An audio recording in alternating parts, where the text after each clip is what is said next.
রাজনৈতিক বিশ্লেষক হিসেবে আপনি কি মনে করেন তার উপরে কতটুকু আস্থা জাতি রাখতে পারে, বা আপনি কতটুকু রাখছেন যে না এপ্রিলে তিনি যে প্রতিশ্রুতি দিয়েছেন সেটিও বা কতটুকু আমরা আস্থা রাখবো? দেখুন, আপনার তার মুখপাত্র শফিক মহোদয় বারংবার আমাদের বলেছেন, তিনি মানে তার যিনি এমপ্লয়ার প্রফেসর ইউনূস, তিনি এক কথার মানুষ।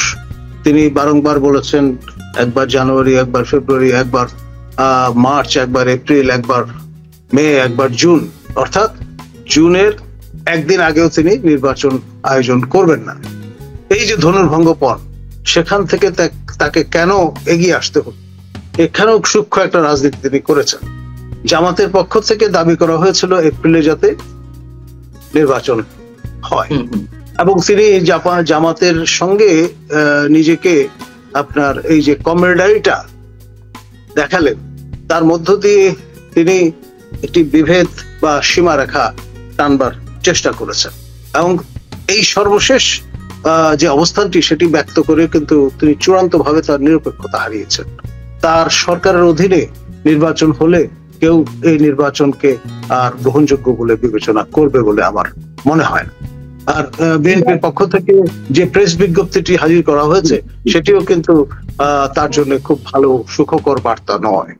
আপনার তাৎক্ষণিক যে প্রতিক্রিয়াগুলো আমরা দেখেছি, আমাদের নূর থেকে শুরু করে, প্রিন্স থেকে শুরু করে, আপনার খেলাফত মজলিস থেকে শুরু করে কম বেশি সবাই কিন্তু নানান রকমের প্রতিক্রিয়া ব্যক্ত করেছে। তো ফলে এখানে তার জন্য কিন্তু পথটা কুসুমাস্তীর্ণ আর থাকলো না, এটি কণ্টকাকীর্ণ হয়ে গেল। এবং আমার যথেষ্ট সন্দেহ আছে তিনি এই ডিসেম্বরের আগেই আপনার তার এই রাজাসন থেকে বিচ্যুত হন কিনা। আপনি যদি বলছিলেন যে বিএনপির পক্ষ থেকেও সন্দেহ প্রকাশ করা হয়েছে, তার উপরে আস্থা রাখতে নির্ভর করছে না আর কি, তো এখন কি আমাদের জন্য সময়টি আরো জটিল হয়ে উঠলো? প্রধান রাজা চার্লসের সঙ্গে বৈঠক করতে যাচ্ছেন, সেখানেও কিন্তু তার জন্য রাফ রিসেপশন অপেক্ষা করছে। আপনার কমিউনিটির পক্ষ থেকে যে সম্বর্ধনা দেওয়ার কথা ছিল সেটা নিরাপত্তাজনিত কারণে ইতিমধ্যে বাতিল করা হয়েছে। তারপরেও একেবারে পেডিগ্রি দেখে আপনার ডিএনএ টেস্ট করে জনা 10 কমিউনিটি লিডারের সঙ্গে একটা বৈঠকের কথা আছে। এখন দেখা যাক শেষ পর্যন্ত সেটাও আয়োজন করা যায় কিনা। এখন এই যে এই ধরনের দলীয়ত্বের অবস্থায় এর আগে কোন সরকার বা রাষ্ট্রপ্রধান করেছেন বলে আমার মনে হয় না।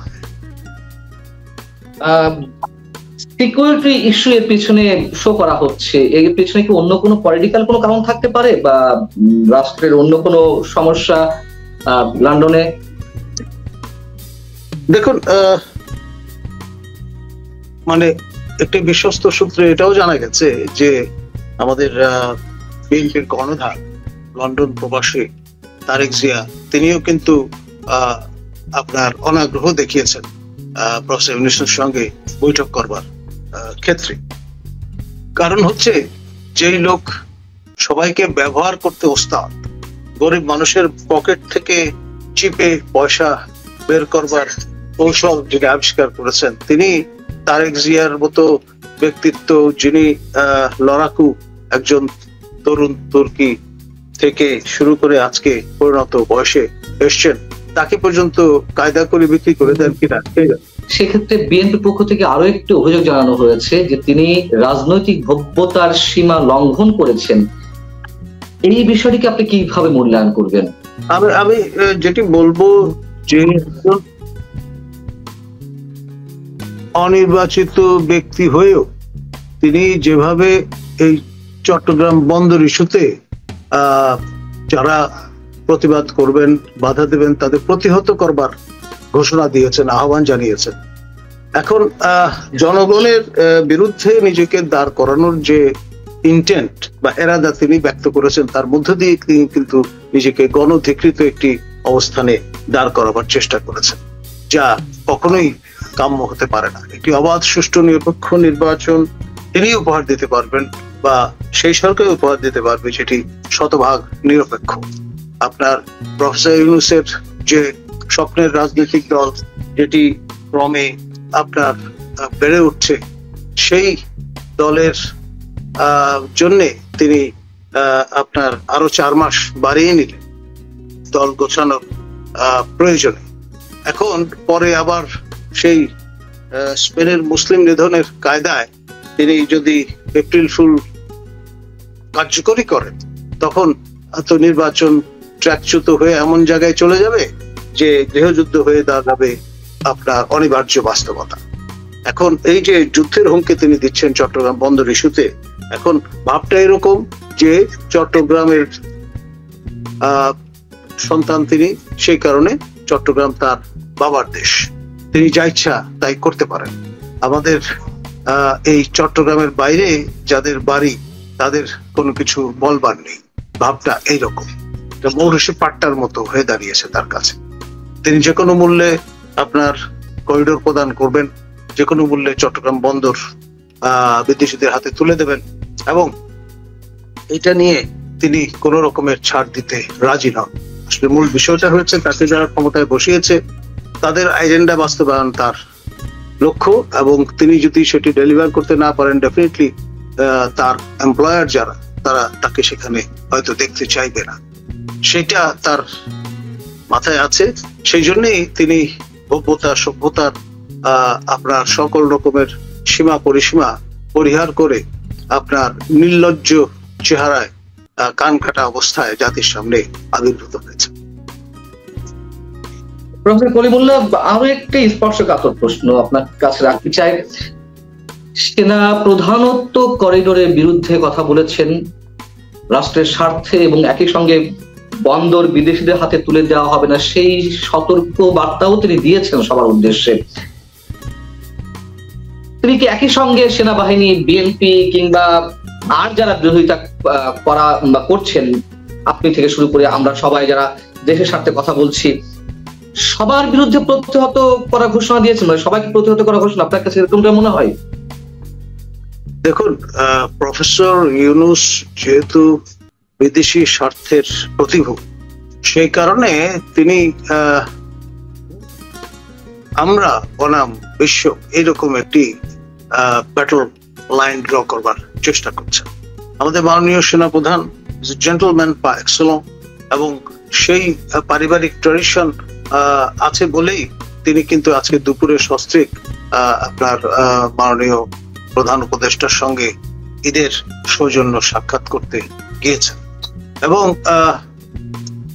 তার দিক থেকে ইটস এ গুডউইল জেস্চার। তারপরেও যদি প্রফেসর ইউনূস ট্র্যাকে না আসেন, তাহলে আসলে সবার জন্যই সেটি হবে রীতিমতো অনাকাঙ্ক্ষিত নাজুক একটি পরিস্থিতি। আপনার কাছে আমার শেষ প্রশ্ন, ঈদের পরে অনেক ধরনের কানাঘোষা চলছে, টার্বুলেন্ট সিচুয়েশন তৈরি হবে দেশে, একটা অস্থিতিশীল অবস্থার মধ্যে বাংলাদেশ যেতে চলেছে খুব শিগগিরই। আপনি কি এমনটা মনে করছেন, নাকি এগুলো সব গুঞ্জন কিংবা রিউমার, প্যানিক সৃষ্টি করার মতন কিছু? দেখুন, আজ পর্যন্ত এই সরকার প্রায় 10 মাস পার করেছে, যাবতীয় যা কিছু বলেছে তাই করেছে, এবং তার উপদেষ্টা পরিষদের পক্ষ থেকে মাহফুজ মহোদয় তো গৃহযুদ্ধের আগাম বার্তা দিয়েই রেখেছেন। সুতরাং এই ঈদ উল আজহার পর, এই ছুটির পরে যে সময়টা, সেটি আমার মনে হয় খুবই ঝঞ্ঝা বিক্ষুব্ধ একটি সময় আমাদের অতিক্রম করতে হবে, এবং এই যুদ্ধে হয় প্রফেসর ইউনূস গদিচ্যুত হবেন, এবং আপনার একটি অবাধ, সুষ্ঠু, নিরপেক্ষ নির্বাচন উপহার দেওয়ার উপযোগী একটি নিরপেক্ষ সরকার ক্ষমতায় আসবে, নতুবা আমাদের একটি যেটাকে বলে ইলেকশন ইঞ্জিনিয়ারিং প্রত্যক্ষ করতে হতে পারে। ইলেকশনের নামে দেখা যাবে যে এই 21st সেঞ্চুরির সবচেয়ে বড় ফার্স আমাদের প্রত্যক্ষ করতে হচ্ছে। আমরা চাইব দেশ লাইনচ্যুত না হোক, ট্র্যাকে থাকুক, এবং এই কোনো দলের নেতৃবৃন্দের ভাষায় এই সিন্ধাবাদের গুরু দত্ত, বিশেষ করে আমাদের বিএনপি জ্যেষ্ঠ নেতা মির্জা আব্বাস তিনি বলেছেন, এই তুলনাটি দিয়েছেন যে সিন্ধাবাদের গুরু যাতে আমাদের ঘাট থেকে নেমে যায়, জাতি পরিত্রাণ পায়।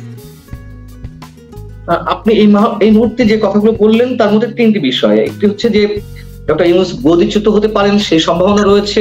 আরেকটি হচ্ছে যে তিনি অবস্থায় থেকে একটা ইঞ্জিনিয়ারিং এর মধ্য দিয়ে একটা ইলেকশন তিনি করতে পারেন।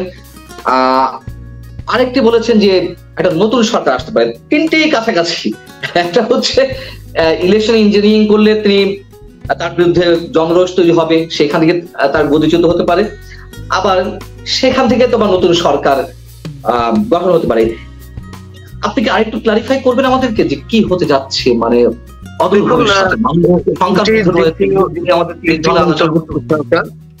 প্রথম অন্তর্বর্তী সরকার আমাদের একটি সেরা নির্বাচন উপহার দিয়েছিল জাস্টিস শাহাবুদ্দিনের নেতৃত্বে, এবং 90 দিনের মাথায় তারা সমস্ত কাজকর্ম সেরে যে যার বাড়ি ফিরে গিয়েছিলেন। এখন দ্বিতীয় অন্তর্বর্তী সরকার আপনার এই নির্বাচনের দোহাই দিয়ে আপনার একের পর এক বিভিন্ন অজুহাত হাজির করে 10 মাস তো পার করে দিয়েছেন। একজন শিশু ভূমিষ্ঠ হওয়ার জন্য 10 মাসের বেশি সময় লাগবার কথা নয়।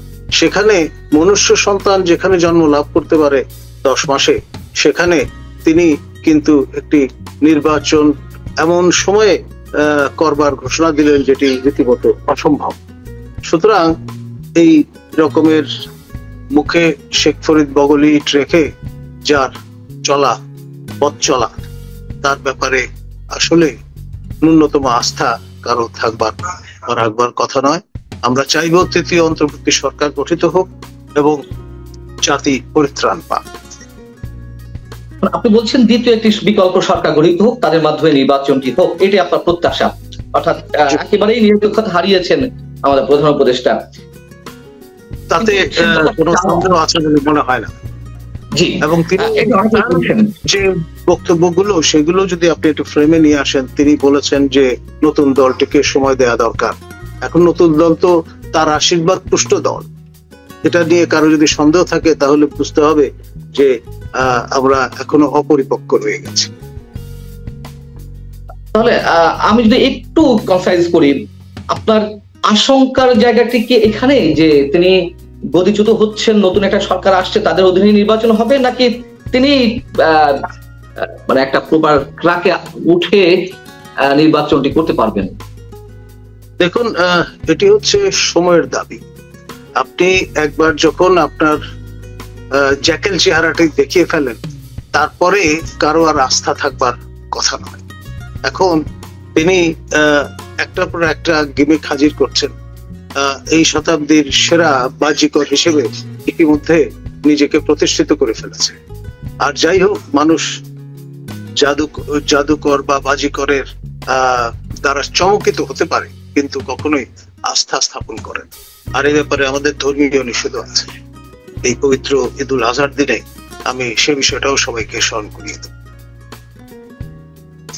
বিএনপি সম্পর্কেও নানান ধরনের আলোচনা আছে, যে অনেকে বলেন যে শেষমেশ বিএনপি হয়তো যেদিন নির্বাচন দেবে সেটি মেনে নেবে শেষমেশ, এগুলো হয়তো স্রেফ হুঁশিয়ারি বা হুঙ্কার ছাড়া হচ্ছে। এই কথাগুলোর কি কোনো বাস্তবতা আছে?